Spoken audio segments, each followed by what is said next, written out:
You could say I'm Mr. Relevance. After all, comparing handheld consoles almost at the end of a generation is a rather unique pleasure.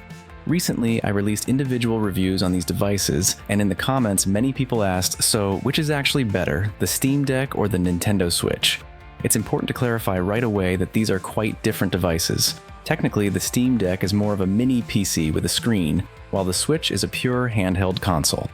Ideologically, Nintendo aims for gaming on the go, even in groups, whereas the Steam Deck, though portable, is more home-focused. Despite these differences, both share something in common: massive popularity in the portable gaming sector, making the choice between them challenging. So, to help with that decision, I made this comparison. Let's dive in. Let's start with the first thing that catches the eye: the design, and more importantly for a portable device, the size. The Steam Deck is noticeably larger and heavier than the Nintendo Switch. Its dimensions are approximately 298mm by 117mm by 49mm. Although in this last case, 5cm is the thickness at the grip area, while the console itself is only about 2cm thick. Because of its larger size, the Steam Deck may be less convenient to carry around. In fact, I only play it indoors so that I don't have to take it out of its case outdoors. But it's also designed for more intense gaming sessions without requiring special game ports. On the other hand, the Nintendo Switch is known for its compact size, almost half the size and weight of the Steam Deck. This doesn't even include the smaller Lite version, which is the most portable current console.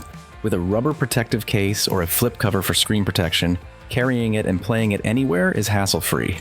However, the Lite has some limitations. Its Joy-Cons are non-detachable, which removes the possibility of multiplayer gameplay like on the standard version, and it cannot connect to a TV, but these aspects are covered by other versions, including the OLED. Speaking of screens, the Steam Deck offers two options, an LCD and an OLED model. The first has a 7-inch LCD display with a resolution of 1280 by 800 pixels and a 60Hz refresh rate. However, it lacks a bit in color coverage, offering only 67% sRGB. While this is generally sufficient for gaming, the colors won't appear as vibrant as on the OLED.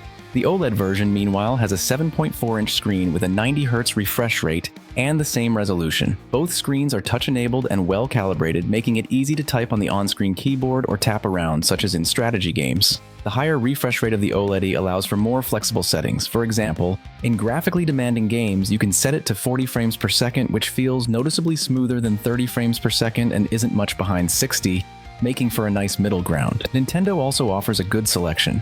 The tiny Lite version has a 5.5-inch display, while the standard version has a 6.2-inch screen, and the OLED version measures 7 inches. All come with HD resolution, which boosts to Full HD when docked. Although the OLED version truly delivers more vibrant colors and deeper blacks, gameplay remains enjoyable on the regular version, provided it's not under direct sunlight. The real question, however, is how to play comfortably. The Steam Deck is equipped with practically everything needed to make the transition from a standard game controller seamless.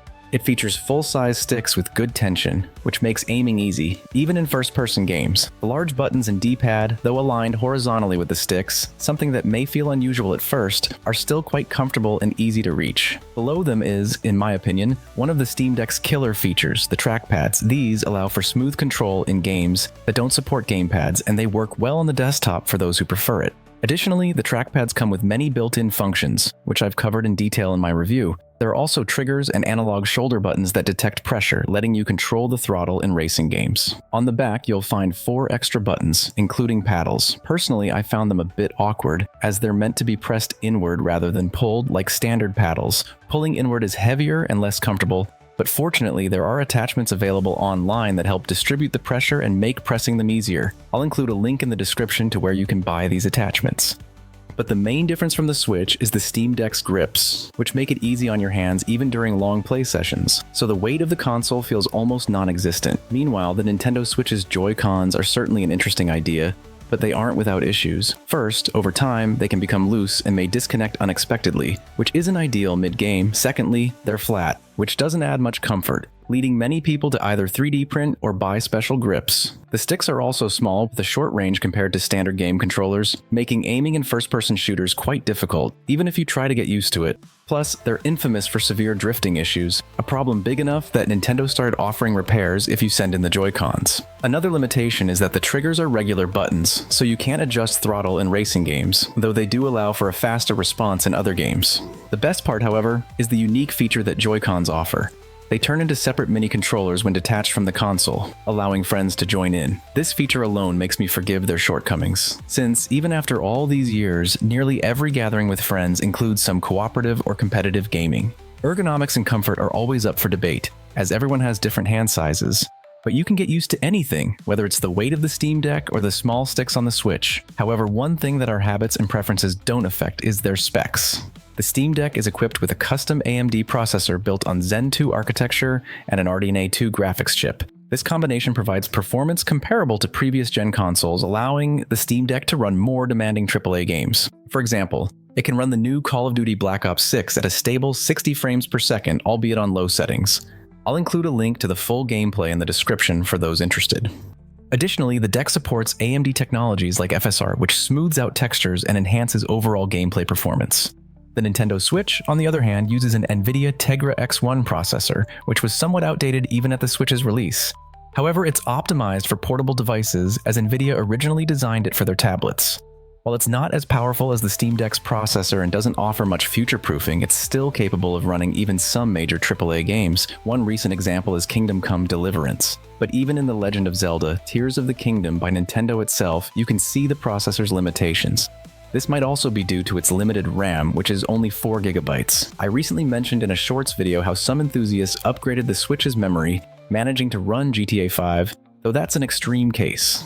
Meanwhile, the Steam Deck comes with 16 GB of LPDDR5 memory. As for storage, the Steam Deck offers more, ranging from 64 GB in the base model up to 1 TB in higher-end versions, with microSD card support, though cards tend to be slower than the main storage. The Nintendo Switch also supports flash drives up to 2 TB, but the base model comes with only 32 GB of memory, while the OLED version has 64 GB. Additional memory can only be added via an SD card, but the main focus here is battery life. I don't want to go too deep into technical details to keep it interesting. I'll just say that since the Steam Deck has a more powerful processor, it also generates more heat, which means its cooling system has to work harder, especially in demanding games. All these processes consume battery power, and under peak load, the LCD version may only last about 1.5 hours.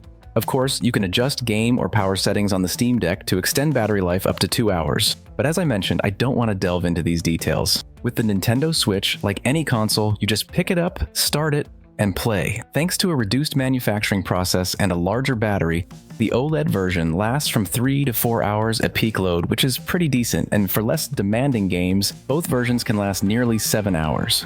The point of having such a large, high-performance device loses meaning when there's the Switch. It may have a weaker processor, but with that comes lower power consumption and heat generation. Not only is it quieter than the Steam Deck, although the latter isn't especially loud just by comparison, but it's also clearly more energy efficient. In demanding games like The Legend of Zelda: Breath of the Wild, the standard and OLED versions can run for 4.5 hours. The light version, due to a smaller battery, lasts from 3 to 4 hours, which is still impressive and longer than the Steam Deck. And in less demanding games, it can even run up to 9 hours. So in portable gaming, performance isn't always the most important thing. What really matters is battery life, and the Switch definitely excels here. But this brings us to the main purpose for which these devices were created: gaming, and specifically, what you can play on each console. The Steam Deck, despite being a mini PC, has certain limitations out of the box, specifically with its Linux operating system. Games run through Proton on Linux, which doesn't work smoothly with all games. Some games, like Call of Duty or Battlefield, simply won't install or launch due to built-in anti-cheat software that conflicts with Linux. There are also games that may install, but won't work correctly. To address this, the Steam launcher includes special indicators showing which games work and which don't. In general, though, the majority work. So almost everything you see on Steam, except for a small percentage, runs on the Steam Deck. And what's truly impressive is that this includes various AAA games, not to mention a variety of indie titles. Plus, as a mini PC, it allows for game mods, expanding storylines, or adding new content, such as Fallout London, a fan-made mod available only on PC. Unless you consider a hacked PS4, which I recently talked about on my channel. For other games that don't work on Linux through Proton, there's also Windows, which you can install on the Steam Deck as well, even with a dual boot system. This setup lets you have 2 operating systems on one device, enabling you to play Call of Duty and Battlefield on Windows and everything else on Linux.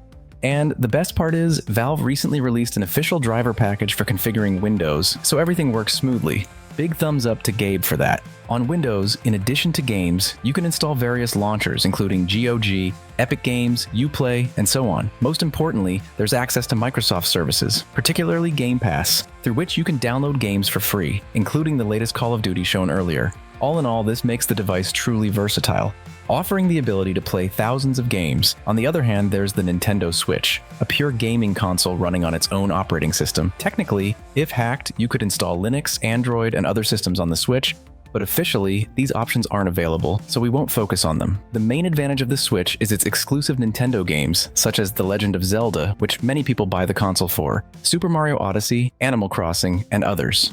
Sure, you could argue that the Steam Deck has a Switch emulator, which could make the Switch itself seem less essential, but recently Nintendo started actively banning emulators, likely in preparation for the release of the Switch 2, so it's not as easy as it once was. Plus, the exclusive games mentioned are optimized for the Switch, ensuring smoother performance. Although with some recent releases like the latest Zelda, that's debatable. At the same time, the Switch library includes many popular third-party ports, like Doom, The Witcher 3, Minecraft, and many more. However, the Switch is limited in versatility, as it doesn't support third-party platforms and services like the Steam Deck does. Simply put, games must be specially ported to the Nintendo Switch, which sometimes doesn't happen at all. So before purchasing, it's worth looking through the game library to get a sense of what you'll want to play.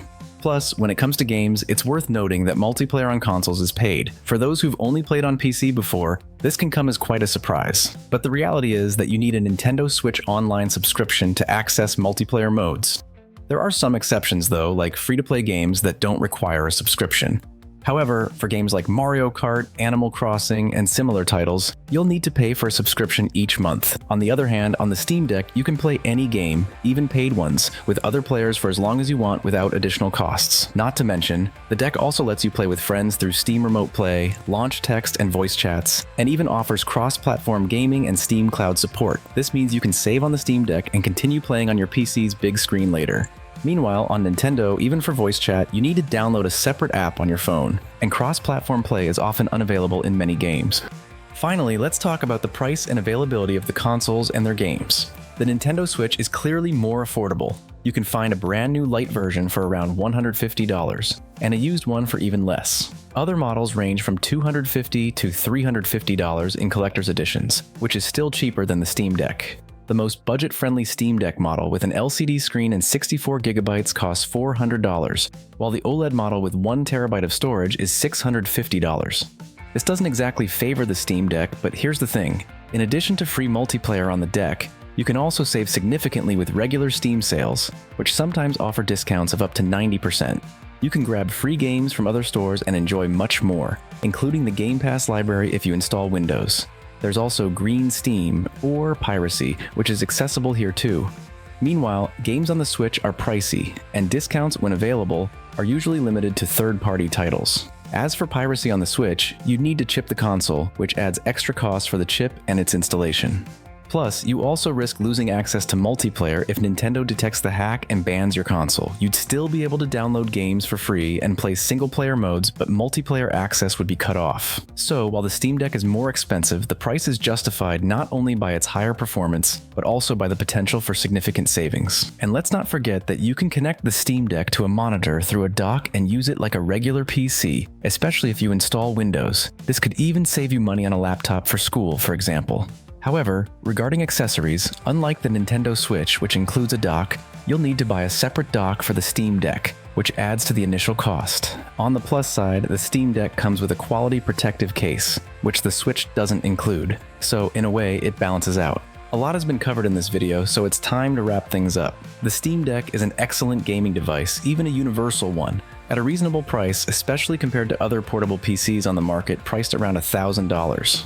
Though it's twice the cost of a Nintendo Switch, the deck offers a huge, practically unlimited library of games without having to wait for them to be ported to handheld. Plus, you can save money through discounts, subscriptions, and various stores. And let's not forget its extensive support for emulating classic consoles. In short, you can do almost anything on it, and it's ready for the future. On the downside, its large size isn't ideal for portable gaming. For devices like this, the term transportable might be more fitting. For example, laptops are also transportable, but gaming on them anywhere isn't always convenient. Meanwhile, the Nintendo Switch is perfect for gaming on the go, especially the light version. It's ideal for those who value Nintendo exclusives or indie games, which you can play in portable mode for much longer without needing a recharge. Plus, offers universal games for the whole family, or cooperative games with friends using detachable Joy-Cons. It's also important for many that the Switch doesn't require complicated settings. You just start it up and play. But it's not without drawbacks. Aside from the lower performance, it still doesn't have the best ergonomics, with flat Joy-Cons, small sticks, and a limited library of games that need to be specially ported. And most importantly, it should soon have a successor, although the first Switch will remain relevant for a few more years, so which portable console to buy is up to you based on the points mentioned above. For me, the Steam Deck has become essential for playing at home, just taking it with me anywhere. Meanwhile, the Nintendo Switch is perfect for long trips or outdoor play. Share your opinion in the comments, it'll be interesting to read. And don't forget to subscribe to the channel if you're new here. Thanks for watching and see you in the next videos.